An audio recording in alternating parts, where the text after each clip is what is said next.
नमस्कार पशुपालक भाइयों, राम राम सा। आज के इस वीडियो में अपन जानेंगे कि पशुओं के पेट के कीड़े कैसे मारे जाते हैं। मैं डॉक्टर ओमेंद्र पूनिया, राजस्थान पशु चिकित्सा एवं पशु विज्ञान विश्वविद्यालय बीकानेर। पशुपालक भाइयों, अंतः परजीवी पशु के शरीर के अंदर रहते हैं तथा काफी नुकसान पहुंचाते हैं। एक होते हैं अंतरा परजीवी जो कि कोशिका के अंदर रहते हैं, जैसे कि प्रोटोजोआ।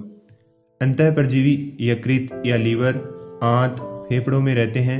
वह पशुओं को काफी नुकसान पहुंचाते हैं, जैसे कि गोलकृमि यानी राउंडवर्म, फीताकृमि यानी टेपवर्म, पर्णकृमि यानी फ्लूक जो कि चपटे पत्ती के जैसे होते हैं। हर उम्र व हर वर्ग का पशु इन परजीवियों से प्रभावित होता है एवं पशु की उत्पादकता में कमी आती है।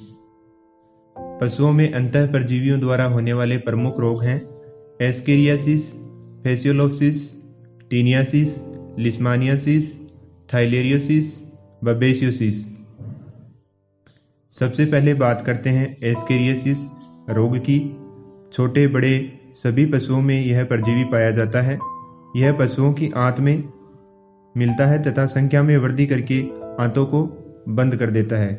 कभी कभी परजीवियों की संख्या ज्यादा होने की वजह से छोटी आंत फट भी जाती है। इससे पशु कमजोर हो जाता है और बछड़ों में वृद्धि रुक जाती है। पशुओं की आंत में यह 2 से 5 साल तक जीवित रह सकते हैं।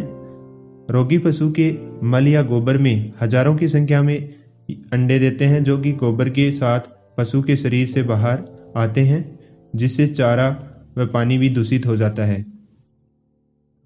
इस दूषित चारे पानी को दूसरे पशु खाते पीते हैं तो वो भी रोग से प्रभावित हो जाते हैं।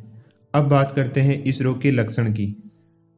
इस रोग के लक्षणों में बछड़ों में दस्त हो जाते हैं, बछड़े सुस्त हो जाते हैं, पेट दर्द होता है, चमड़ी रूखी हो जाती है तथा कई बार बछड़ों की मृत्यु भी हो जाती है। कृमि संख्या में बढ़कर फेफड़ों में पहुंच जाते हैं, जिससे पशु के सांस में रुकावट आती है तथा पशु को खांसी आती है, सांस लेने में तकलीफ व पशु बहुत परेशान दिखता है। अब बात करते हैं इस रोग से बचाव की और इसके उपचार की। इसके अंडे गोबर या मल द्वारा बाहर निकलते हैं। पशुओं के गोबर या मल का निस्तारण पशुओं के बाड़े से दूर करना चाहिए। छोटे बछड़े को बड़ी उम्र के बछड़े से दूर रखना चाहिए। गर्भकाल में कीड़े मारने की उचित दवा दे देनी चाहिए ताकि बछड़े में भी कीड़े ना हो। पशुओं में कीड़े मारने की प्रमुख दवाएं एल्बेंडाजोल, फेनबेंडाजोल, लीवामिसोल, मेबेंडाजोल आदि हैं। पशुपालक भाइयों, ये दवाएं मार्केट में अलग अलग ब्रांड नेम से आती हैं। आपको चाहिए कि नज़दीक के पशु चिकित्सक से सलाह करने के बाद ही आप अपने पशु को दवा पिलाएं, नहीं तो कम ज़्यादा मात्रा में दवा पिलाने से स्थिति और ख़राब हो सकती है। जैसे कि एल्बेंडाजोल है, उसको प्रेगनेंसी में नहीं देना चाहिए, नहीं तो आपके पशु में गर्भपात हो सकता है और आपका नवजात है वो विकार युक्त पैदा हो सकता है। समय समय पर पशुओं को कृमिनाशक दवाई पिलाई जाए तो कीड़े पहले ही खत्म हो जाते हैं। पशु चिकित्सक से परामर्श लेकर साल में 3 महीने में एक बार पशु को कृमिनाशक दवा पिलानी चाहिए तथा हर बार बदल बदल कर पिलानी चाहिए। कृमिनाशक दवा पशु की उम्र, अवस्था व पशु के वजन के अनुसार देनी चाहिए। बारिश के मौसम में परजीवियों की संख्या खास करके बढ़ जाती है। परजीवी सभी जगह के पशुओं के पेट में रहते हैं। अब बात करते हैं परजीवियों द्वारा होने वाले एक और रोग की, फेसियोलोप्सिस। फेसियोला यह एक चपटे पत्ती के आकार का गहरे भूरे रंग का परजीवी होता है, जो प्रमुख रूप से गाय, भैंस, भेड़, बकरी व जुगाली करने वाले सभी पशुओं में होता है। यह 2 प्रकार के होते हैं, फेसियोला हिपेटिका व फेसियोला जाइजेंटिका। फेसियोला हिपेटिका पहाड़ी इलाकों में रहने वाले पशुओं में ज़्यादा होता है, जबकि फेसियोला जाइजेंटिका मैदानी भागों में रहने वाले पशुओं में ज़्यादा होता है। ये पशु के शरीर में बड़ी संख्या में अंडे देते हैं, जो गोबर के साथ पशु के शरीर से बाहर निकलते हैं। इसके बाद इनके लार्वा बन जाते हैं। अब ये लार्वा घोंघे के शरीर में घुस जाते हैं और घोंघे के शरीर में विकास करके 4 से 7 सप्ताह में घोंघे के शरीर से बाहर निकलकर पत्तियों व घास पर लग जाते हैं। ध्यान से देखते हैं तो पता चलता है कि घास की पत्तियों पर छोटे छोटे सफ़ेद रंग के लगे होते हैं। इन पत्तियों को जब पशु खाते हैं तो ये पशु के पेट में चले जाते हैं। इसके बाद आंतों में चले जाते हैं और आंतों से यकृत या लीवर में चले जाते हैं और लीवर को नुकसान पहुंचाते हैं। भेड़ में तो ये बीमारी इतनी खतरनाक होती है कि भेड़ों की मृत्यु तक हो जाती है इस बीमारी से। और लक्षण तो पशुओं में देखने को मिलते हैं।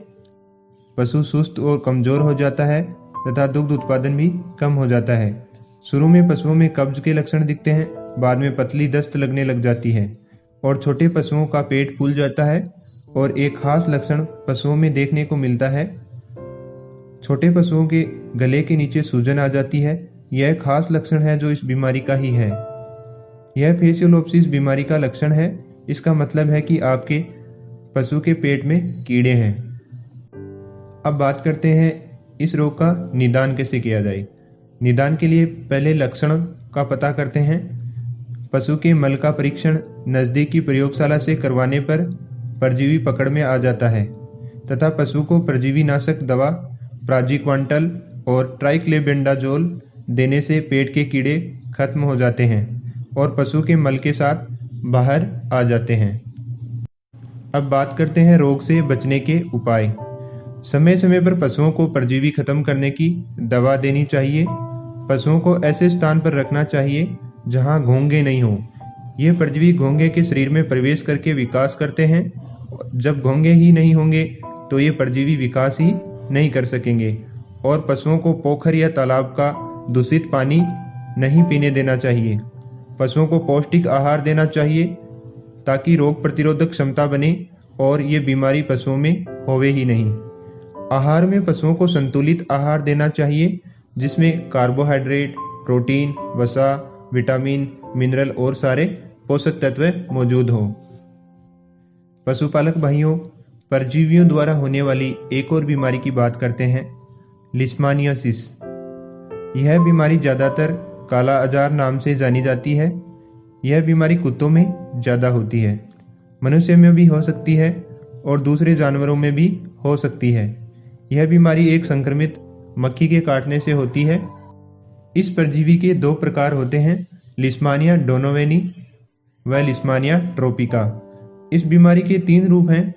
यह त्वचा, अंगों व त्वचा के नीचे के भाग में हो सकती है। इसके प्रमुख लक्षण हैं वजन घटना, शरीर का दुर्बल हो जाना, खांसी आना, बुखार आना जो कि 2-3 हफ्ते तक रह सकता है, खून की कमी हो जाती है, कुत्तों के बाल उड़ जाते हैं, त्वचा सूखी व रूखी हो जाती है, त्वचा पर बड़ा घाव बन जाता है। अब बात करते हैं इसके निदान व उपचार की। प्रयोगशाला में त्वचा परीक्षण व सीरम परीक्षण करवाना पड़ता है और पशु के खून की जांच करनी पड़ती है, तब जाकर पशु का रोग पकड़ में आता है। उपचार में साफ सफाई का ध्यान रखना चाहिए व त्वचा की सफाई का ध्यान रखना चाहिए। यह बीमारी मक्खी के काटने से फैलती है तो मक्खी मारने की दवा का उपयोग करते हैं तो मक्खियों से बचाव रहता है। त्वचा के ऊपर घाव हो जाता है तो उसका उपचार करना पड़ता है।